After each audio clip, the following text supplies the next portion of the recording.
Hello, everybody, and welcome to Two Marks, One Mic, the newest pro wrestling podcast on the World Wide Web you need to be listening to. I'm one of your marks. I'm Justin Thumbheart. And I'm Dewey. And welcome, everybody, to part two of our two-part opener we've titled Firsts, which is where we're looking at our first individual episodes of professional wrestling that we watched that made us fall in love with it.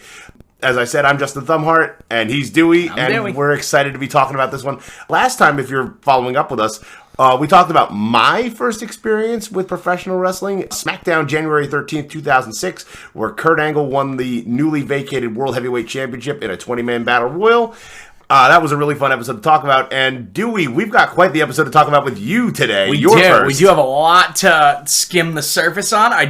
Before we hop into my first, I just want to say recently I went to GCW in Melrose Ballroom. These are my quick little indie show, plug-in, whatever. Yeah, I went to GCW at the Melrose Ballroom in New York. That was pretty fun this weekend. John Moxley and Tony Deppen absolutely tore down the house in the main event.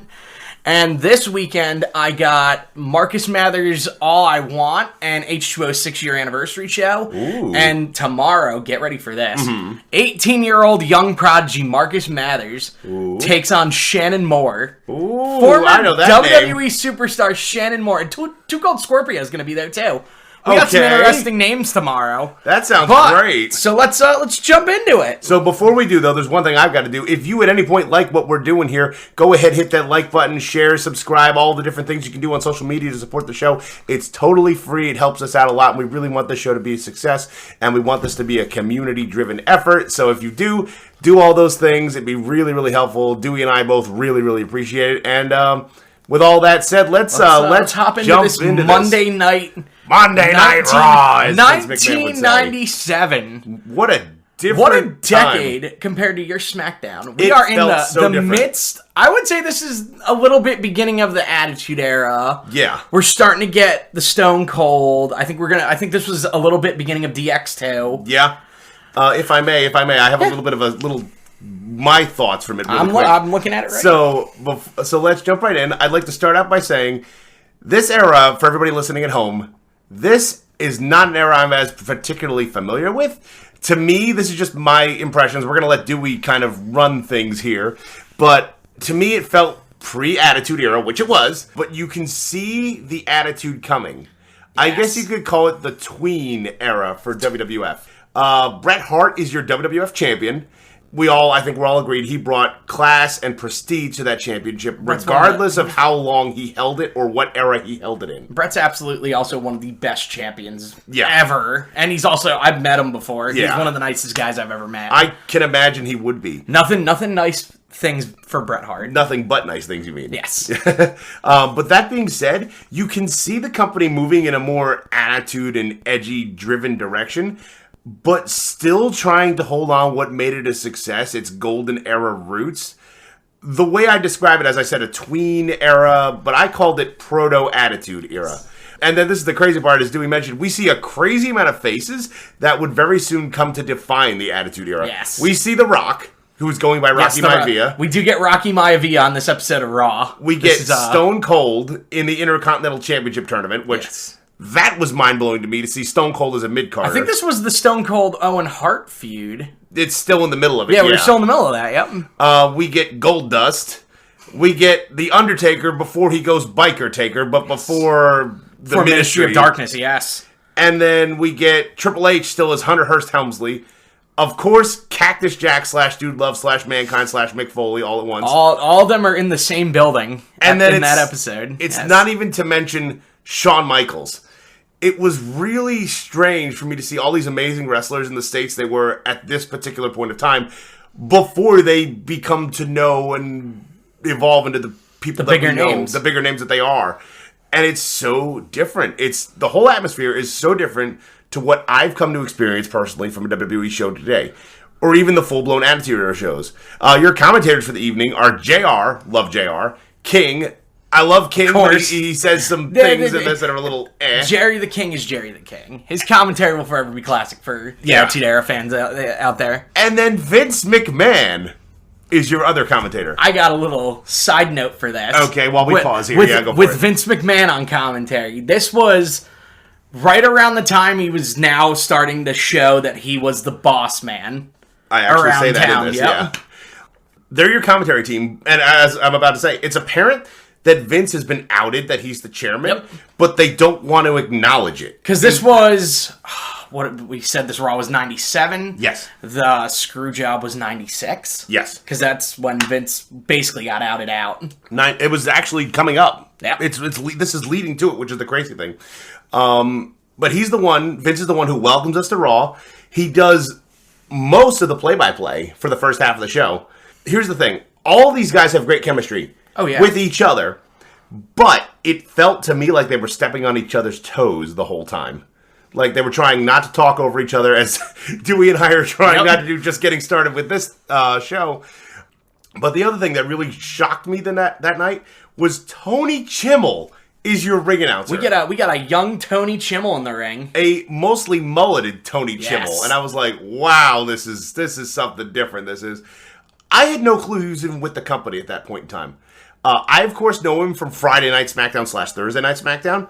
But still, I was like, okay, that's Tony Chimmel. This is going to be cool. It was also worth noting that this episode of Raw was from Madison Square Garden, the home of the WWE, or the WWF at the time. So naturally, they start the show with a recap of the WWF's history with MSG. Yep. This is also the last Raw before Bad Blood 97, which is arguably one of the most important shows in company history, where we get Kane's debut, the first ever Hell in a Cell match between Undertaker and Shawn Michaels, and so many other monumentous things that happen at that show. And I'm sure we're going to talk about that. I was going to say, we definitely got a Bad Blood episode. We got to talk about that one. So that's kind of our little setup and my initial thoughts about it. But Dewey, and also, before we hop into the first match, I want to say the intro. Yes. The classic Attitude Era Raw intro. Everything's getting set on fire. Explosions. Everybody's fighting on the roof. Yeah. My only thing is, it wasn't the Raw theme of the Attitude Era. It was like a different one, yeah. It was weird. And I'm like, okay, it's similar, but it's different at the same time. And I'm like, I can see where the wheels are starting to turn. They're like, we need to go Attitude Era. They're starting to pull the trigger on a lot of things, especially looking into this episode of Raw. You can see it. And I know you're chomping at the bit, so let's jump in. Oh boy! Our opening match, which actually starts the show, which was very cool. We don't get a pre. There's no pre-packages. There's nothing, no pre-packages besides the MSG stuff. Yeah, where they show, we had Andre the Giant here. We had Hulk Hogan, Bob Backlund. Yeah. And they hype up Madison Square Garden, as they should. But your opening match is Rocky Maivia versus Ahmed Johnson in the Intercontinental Championship Tournament. I like that they showed us a bracket of who was in it. Because I went into this totally blind, so they catch it up for everybody who hasn't watched the show before. But this is after Stone Cold infamously broke his neck in the match with Owen Hart at SummerSlam. So the title's vacant up until this point. We were in the midst of a tournament. This is the quarterfinal matchup. I believe it was. They said it was.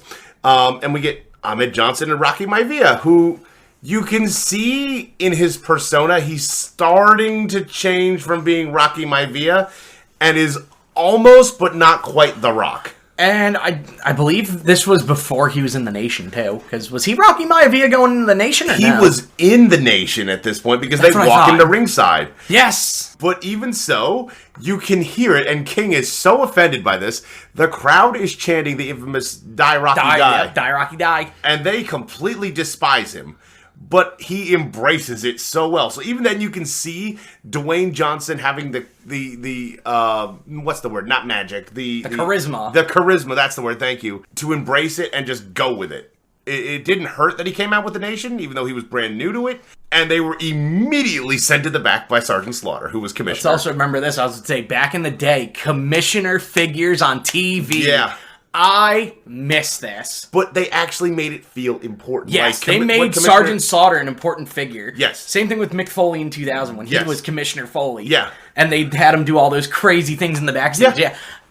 I miss Commissioner. Yes. People coming out and just telling, hey, get out of here. Yeah. They tried to do it with the brand split in the later second half of the brand split, but it didn't have the same resonance with Stephanie and Shane acting as commissioner. It was a little bit different. But let's talk about the match. What did you think about this match? Match wasn't too bad. It was a tournament match. Like, nothing too special. Yeah. It was just a nice plain old good old start off the Raw. Yeah, it was quick. It went just under 5 minutes, and it really felt like they were trying to build Ahmed Johnson as the next big thing for the WWF, even though they were clearly wanting to build Austin, as we'll see in just a couple of minutes. Yes. The whole match ends with a spine buster and Johnson's finisher. The Pearl River Plunge. That is a great name for a finisher, I will say. I was like, that feels and looks like Such a a good finisher. move. Yeah, the winner of the match moves on to face Farouk in the semifinals, who got a bye because Ken Shamrock had been injured. Yes. I don't know if it was storyline or in real life. I'm not sure, but he was out. So instead, we're going to wind up getting Farouk and Ahmed Johnson, which they had been friends in the nation, and Rocky replaced him. Yeah, I was going to say, Ahmed got replaced with The Rock during this time, yes. Yeah. So this is obviously going to bring more attention to the tournament, to the Intercontinental title. Yeah, and I wish they'd do more things with the Intercontinental title today, but that's just me. Tell me about And it. that's both of us. I think we're agreeing on it. So, yeah, it was a quick little match. It was all right. But what really matters, the match mattered. But what happened really kind of emphasizes the importance of what we're going towards is Stone Cold's appearance. Yes. He pops up in the crowd. Yep, out of all places, the crowd. I was like, okay, you hear his music go, and the crowd just goes nuts. And he's like, cut up here, buddy. The pop is unreal. And all he has to say is you can't do Raw in New York City without Stone Cold. Yep. I guess it really drives home the point that anything can happen in the WWF. They hadn't really coined that term yet. Or that phrase yet, I should say. But it kind of just... This show definitely brings it out. Yeah. The thing I really want to note again is that the pop when Austin's music starts is just as big today as it was then. It was the crowd just like, okay, Stone Cold's here, time to go nuts. Yeah, it was a little segment. Austin can't really wrestle at this point because he's still recovering from his neck injury. Yeah, that was that. It was just a mini segment. Yep. And it gave him something to do so his presence could be felt, even though he wasn't medically cleared to wrestle at that point in time. And I just want to add one other thing. We cut to a commercial. Oh, yeah. That's that. You go for it. Let me quickly interrupt you here. Back in the day, if you watch all the old 1997, 1998, 1999 old Raws or SmackDowns probably, you will see if there is a commercial with a wrestler in it. Yeah. You will see that commercial. Oh, yeah. Which leads into this commercial for Laser Tag. Laser Tag with a Z. With Sable and Howard Finkel with Tim White, who unfortunately just passed away this week. Rest in peace, Tim White. We get a commercial with Laser Tag with Sable and Howard Finkel. I genuinely didn't know how to feel about this. It was so 90s. It was 90s. It was cornball, cheesy toy advertisements with wrestlers. It was every 90s commercial you've ever seen with wrestlers. And it was every bit as cringe as it sounds. Yes, and you can probably look it up on YouTube too. They had so many laser tag commercials for this with Sable. Didn't know how to feel, but when we come back to Monday night, we come back to the show, and we get a mini recap with just stills of the WWF show in England, where Shawn Michaels took on the British Bulldog for the European Championship and cheated to win. Did you see that show or no? I did not watch it. Oh my god. I heard it was very controversial. That whole show, the whole UK show in general is good. The Michaels British Bulldog match, it's got a lot of story to tell upcoming for Shawn Michaels' character, especially. Yeah. The thing is, and I read this in typing up this outline and talking in preparation for the show, I did a little bit of research. Michaels didn't need to win the championship. He just wanted in real life. He wanted to have gold and try to prove he's better than the Hearts in real life.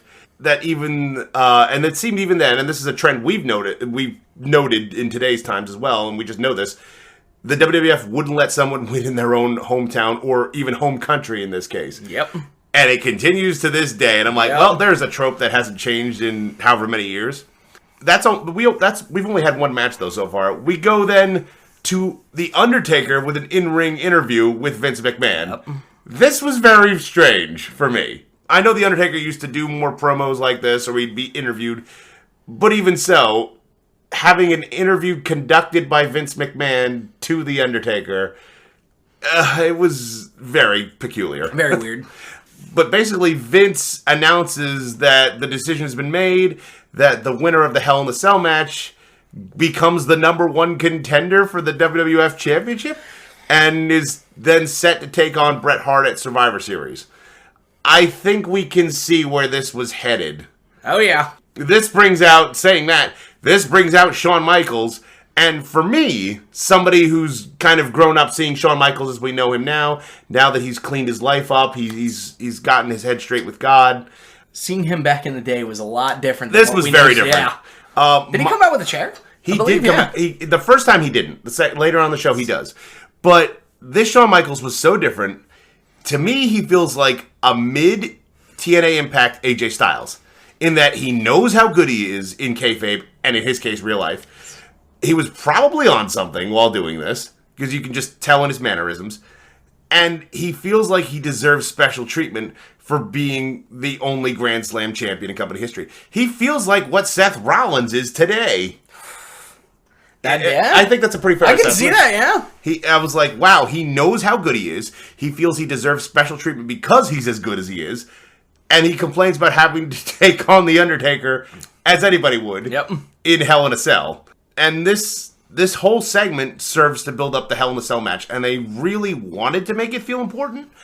But to me, and you can please comment on this, it felt like the structuring was a little bit off. It was, because they were putting so much on the table. They were like, all right, we got the Hell in a Cell. Then somebody's got to face Bret Hart at Survivor Series. But let's quickly throw more things in the middle of it. Yeah. Number one contenders, championship matches. They did it all. I was like, this seems like a bit of... It was a little crazy, yeah. A little bit crazy. It did its job, but it could have been done so much better. It could have been more organized. Yeah. But then we go to our second match, which I barely count this as a match. Yeah, this match was pretty quick. It's the Legion of Doom. It still counts. There was a bell. Yeah, there was a bell. There's a match going. Yeah. This is the Legion of Doom versus the Nation of Domination. Our second time seeing them tonight. This match went 2.5 minutes. And it ended in a disqualification. When the rest of the Nation jumped it and they got involved, there's not a lot to say other than Sunny did the ring announcing. Yes. And I didn't understand why. Literally, that was it. I don't know why. She was just kind of there. I think it was something for Shotgun Saturday Night, because that's when that was going around at the time. That's what I assumed. Because Sunny was, like, big on that. It didn't really do anything for me. Nothing special went into this match. Yeah. Except for Farouk and Kama versus... Yeah, the Legion of Doom. The Legion of Doom, yes. But I think the next match... This one, I want to add some things before we talk about this. This is... Brian Pillman versus Owen Hart in the Intercontinental Championship Tournament. They try to make this seem like a big deal again, and they wanted to, which I approve of. But I'm not going to lie, and I'm telling you this, I was super uncomfortable with this. Number one, both guys are awesome. Yes. I will both say guys that. I missed too. And I feel like, before we even talk about the match, everybody, I feel like they deserved so much better than this. I'm just going to say my one key thing. The content itself felt like it was going for shock value and designed to reach a certain demographic, i.e. teenage children. Teenage boys, specifically. It made me a little uncomfortable. I'm not gonna lie. I just remembered why. I was going off the top of my head. I was like, I don't even want to touch that topic. I know, yeah, we won't. Don't worry. Let's just say Pillman says some things before the match about Goldust's wife.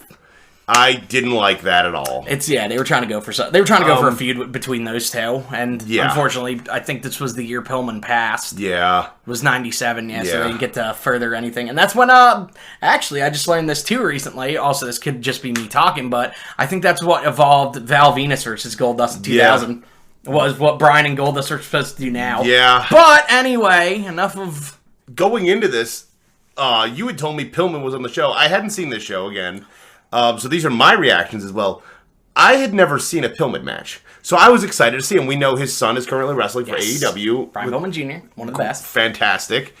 So I was excited to see Brian Pillman wrestle. But this felt like a dud to me. And I feel really bad saying that. Yes. Especially with the quality of wrestler in the ring. Yes, the quality of who we got in the ring. We got two of the Hart people. But it felt like a dud. It did. And I know why. It's because of what happened in the beginning, too. Yeah. Brian Pillman came out faking a shoulder injury just so he can get out of the match and give it to Owen. But he says he broke his arm. Pillman says he broke his arm and can't wrestle that night for reasons that he says in the promo beforehand. Thankfully, Sergeant Slaughter comes out and brings some actual logic. Here comes that commissioner role again. In the commissioner role. Thank you so much for that. But says because Pillman doesn't have any proof or a doctor's note that he's injured, he's got to wrestle anyway. And I was like, I sense early Teddy Long. Did you notice that during that promo when Slaughter was calling him out, he goes catch and he throws the mic at him, he catches it with the bad arm. Yeah, that was great. Throwing up air quotations on that one, the bad arm. So Pillman was like, well, I guess the cat's out of the bag, I better do it. And then he wrestles anyway. They lock up for a little bit. And you can obviously tell they're like, they don't want to do this. Yeah. They're like, all right, boring lockup. Yeah. Here's a dull pin. Kick out at 2. What's going on? The thing I'll say is that the storytelling here is really good. Yes. They do tell a really good story, even though that story is very uncomfortable. Obviously, yes. I guess this whole segment was meant to drive home Pillman's loose cannon persona. You would know better than I would in this case. I do miss the loose cannon persona of Brian Pillman. He did do a lot of crazy things with Steve Austin, Goldust. And even got himself a little run in the Hart Foundation. Yeah. But it wasn't for me, and we know who the target demographic of that was.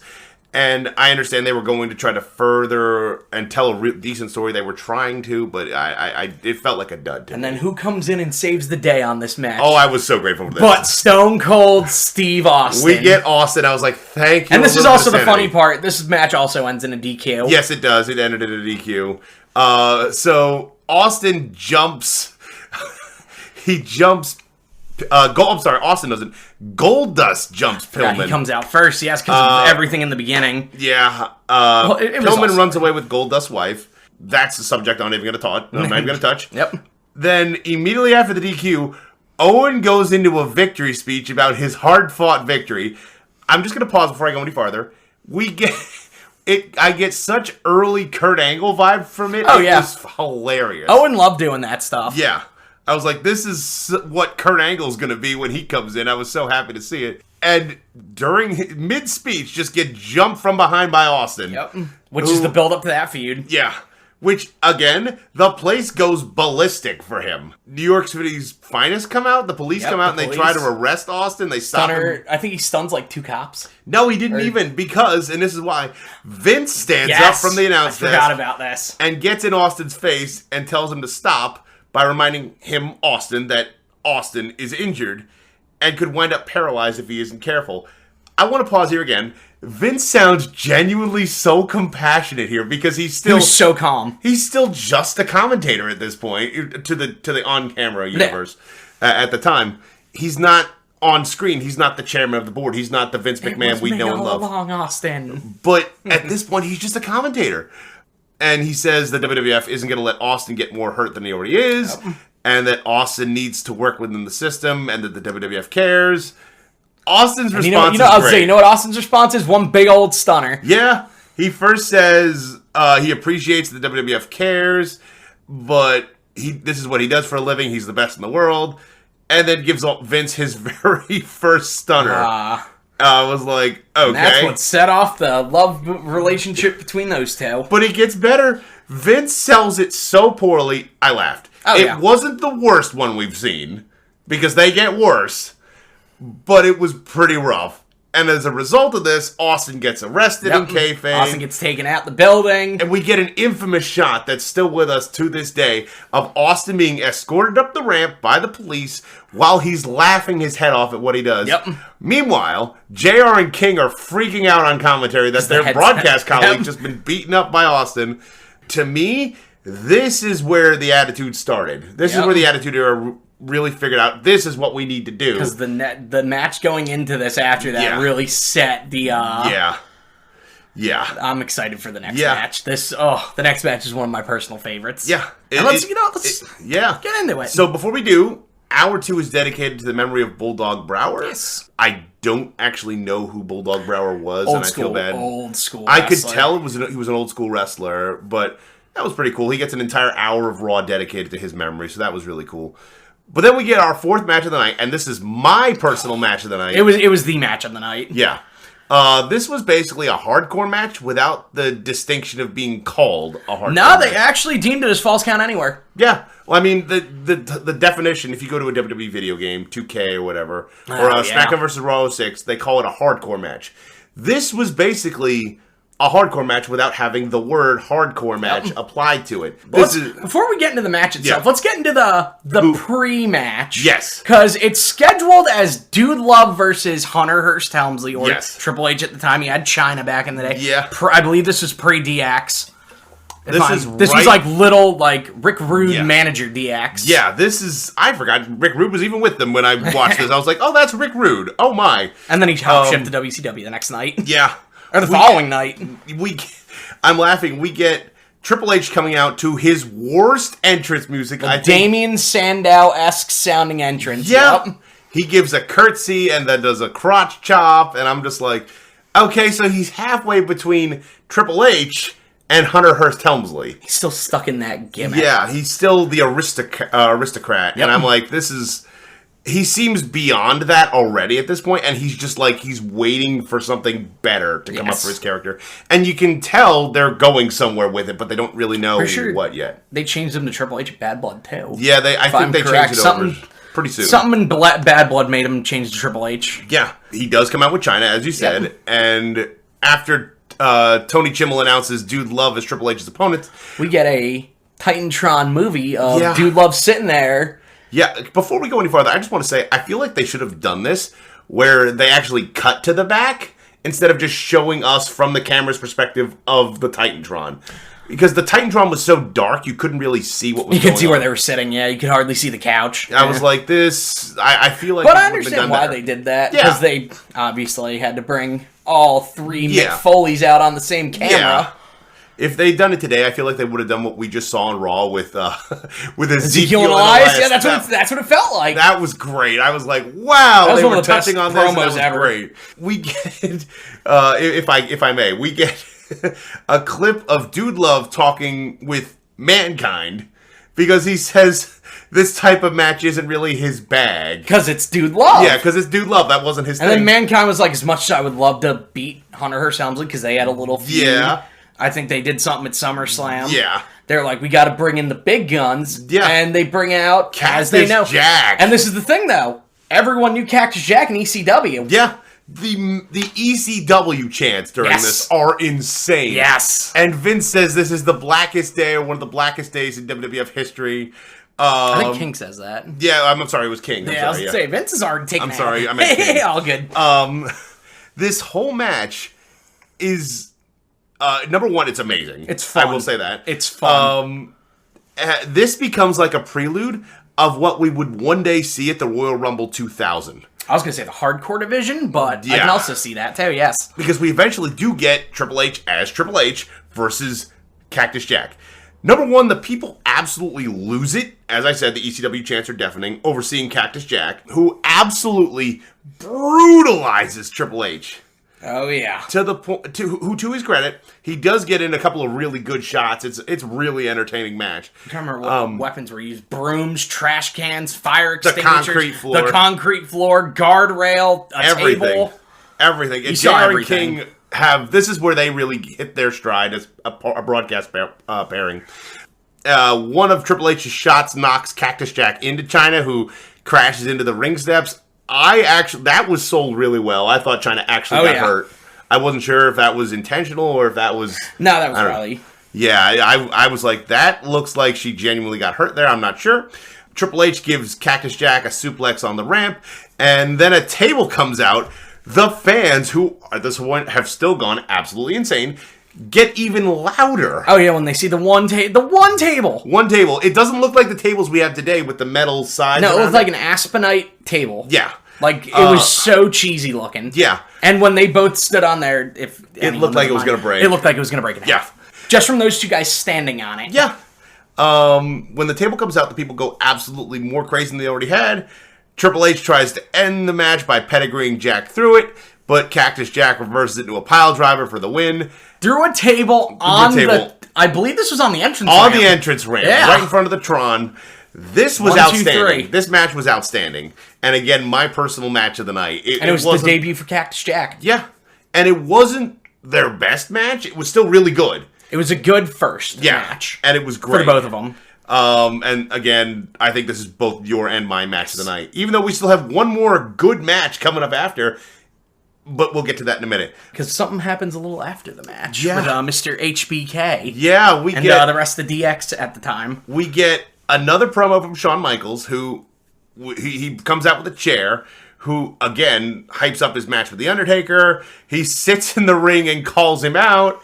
And he's like, any day, Undertaker, he's I'm still waiting. calling him out. He's still calling him out. I think they go to commercial and he's still waiting in the ring. I was going to say, it was so nice of The Undertaker to wait to come out till after commercial. I was like, are they seriously going to go to commercial and still have this going on? Okay, that's different, but I like it. It's to add, I guess, anything can happen? Yeah, anything can happen too. Yeah, it was something. You had to wait that long till commercial for Undertaker to come out.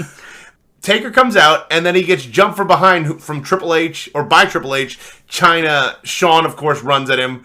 And then Rick Rude gets involved, and I'm like, as Dewey and I said, Rick Rude was in this early generation of DX. He was their what insurance NWO's agent. what NWO's Ted DiBiase was when he jumped about. Yeah, their financial guy. Yeah.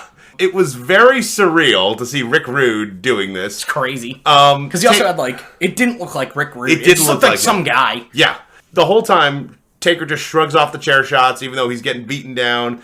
And DX just runs away like they should. And they right when Undertaker comes out, they're like, oh, goodbye. Yeah, well, Taker gets back up, you mean. And then, that wasn't the end of that little story they tried to run home throughout the night. But first, we have one more thing, and it feels like this was kind of lost in the shuffle throughout the whole night. We go to our main event, and it's Bret Hart versus Goldust. It's like all the stories meet up in this one main event. Yeah, but when they did it, it feels like a bit of a mess. It was. Number one, two outstanding workers, yes. I will say. Goldust is fantastic, and if you've seen Dustin Rhodes in AEW... This was also younger Goldust. Dustin. This is younger Dustin, who had some problems going on in his own life. But still, he was always a great wrestler to begin with. He was a trustworthy guy. And then in with Bret Hart, which, okay, that seems really, really good. I'd like to start out, before we recap this, I'd like to start by saying, I have no idea why this match was even here, other than to showcase the WWF champion. I was going to say, I believe this was deemed a championship match. This was a non-title match. Oh. This is a non-title. Number one, when Tony Chimmel's doing the following contest is set for one fall, he gives a time limit. Yep. He says with back TV when we had time limits, yep. He says with TV time remaining. I was like, well, that's one I haven't heard in a while from anybody in WWF, but okay. At one of the indie shows I went to, the main event was Wheeler Yuta, Daniel Garcia. And they went a whole hour, and then on commentary, or not commentary, the ring announcer was like, yeah, they're going to go till we can't go anymore. Wow. And I was like, yeah. And it was a whole hour. So but anyway. After Bret gets his intro, he gives us a really quick, but really great promo, which it's Bret. He's Bret Hart. He's amazing. I like to point out he was supposed to be a heel, but yet the people love him anyway. This is Bret Hart we're talking about? This is Bret Hart. The people still love him. Because he's Bret. He's Bret. But he says it doesn't matter who wins inside Hell in a Cell. He's not afraid of The Undertaker. And we know he wasn't afraid of The Undertaker because he's Bret the Hitman Hart. But he really wants to give Shawn Michaels the beating he deserves for doing what he did to the British Bulldog in the UK. Who, if you don't know, British Bulldog was part of the Hart family. This was Bret's stepbrother? Something like that. Something like brother-in-law. Yeah, brother-in-law. This is, again, a really good match. I really enjoyed this. But back when Raw had watchable matches. Yeah. This was so good. I thoroughly enjoyed this. It didn't compete with what we'd seen earlier from Cactus Jack and Triple H. I don't think anything competed with that night. But it was still really entertaining. The match does end. We get a clean finish, which I was very grateful for. We need more of these. Bret over Goldust. Bret wins with a sharpshooter. They told a really good story with Bret Hart working over Goldust's legs to get ready for the sharpshooter. JR even sells it as such. He's like, all this is being done to set up for the sharpshooter. Bret taps him out. We got the sharpshooter. We get a sharpshooter. We get a submission. But then, again, I'm going to say this again. Immediately, Shawn Michaels jumps in and starts beating up both guys, but especially Bret Hart. Yeah. But I want to say this. Shawn Michaels comes out on stage during the match. He causes a distraction, which kind of ruins the whole thing. But it doesn't do what we've come to expect from WWE distraction would be. Yeah. He distracts the crowd because the crowd are going ape with seeing him on stage. I don't know I didn't even see what he was doing. He was just dancing around Yeah, singing. I'm pretty sure he was just strutting, doing Shawn Michaels stuff. He had a live mic during the match, too, which was peculiar. A little scary. And he also had a lollipop in his mouth at one point. Yeah. I want to say he was eating a lollipop at one point. The crowd were just completely... They ate it up. Well, they loved it, but they were completely distracted from what was going on in the ring. Yeah. Which kind of ruined the atmosphere for me. I That feel probably made Brett a little angrier towards as we go into Survivor Series. Yeah. He jumps Hart after Goldust taps out. This was a decent match, but it was a great match, I should say. What am I saying? But it feels like it got lost in the shuffle of everything else going on. Of all the feuds we got together, because we got Goldust Pillman as one. We got DX versus the Hearts in general. Yeah. We got Undertaker versus everybody. And we're building to Shawn Michaels, Bret Hart. Yeah. You can see it, and you can just feel it that these two are actually and then probably mad somewhere at each other. Stone Cold gets out of the cop car and runs out. I don't know. Yeah. Stone Cold wasn't even here. He was gone. They sold it. He'd been arrested. They never... It felt a bit confused, I think, is what the best way to say this was. Because here's the thing. The show goes off the air with the Hart Foundation getting involved. They and DX are fighting. It was great to see Jim the Anvil. I love Jim the Anvil. They're fighting in the ring, and then Undertaker comes out and gives a double choke slam, and we go to the end of the show. Yep. This was an entertaining show. I will say that. Yeah. There were some segments, as I said, that were a little much. And very cringeworthy. The segment with Pillman and Owen Hart was a little too far. It was good for story. Yeah. It was just a little too far, I think. And I know WWF was all about pushing the envelope, make it edgy, but that was different times back in the day. I felt like they took it a little too much. But I enjoyed the show for what it was. It was obviously a very important Raw. We get the infamous Stone Cold shot. We get the beginning of Austin McMahon. This is the genesis of it all. We get the build-up to the screw job. Yep. We get Undertaker in his prime. Yeah. And the build-up of the great tag teams we had back in the day. We had Nation. I think this was a gang war. It was Remember that? It was more. Everybody had factions. Yeah. There was Oddity. No, Oddities was more 98. But we had a lot of the Los Bariquas. Yeah. DOA, the Biker Gang. Oh, all those gimmicks. We get all these. We get the Hart Foundation. We get DX. DX is not even a thing. Yeah, we don't have X-Pac or the Outlaws yet. They're just they're kind of friends, but not really. Pretty sure this is when Billy Gunn was still Rockabilly. Yeah. And X-Pac was 6 in WCW. Yeah. And this was different for me. I can see why you got hooked on this, and a lot of people would have gotten hooked as a result of this show. Well, mainly for me. Yeah. The reason I should have a little say, I was gonna say, on this part. The reason I remember this show so much. Back in the day when I was still getting into it, I just saw the Shield split up. I was a heartbroken little teenager. Yeah. I saw on Netflix a documentary called Falls Count Anywhere. Ooh. And it was just a compilation of all the hardcore matches WWE did back in the day. And it was hosted by Mick Foley. Okay. Like, Mick Foley was like, oh, here's a match I did with Triple H. And I saw that match, and I was like, I gotta watch this whole show. Okay. And then after I figured out about the ECW, I started watching that. Yeah. And it evolved from where we are today. So that match is kind of your, like the battle My little rocket. That's your origin of professional wrestling, is that match. Yes. And I will say, I can see why it made you fall in love, especially with that specific style of match. Oh, yeah. Because that was absolutely fantastic.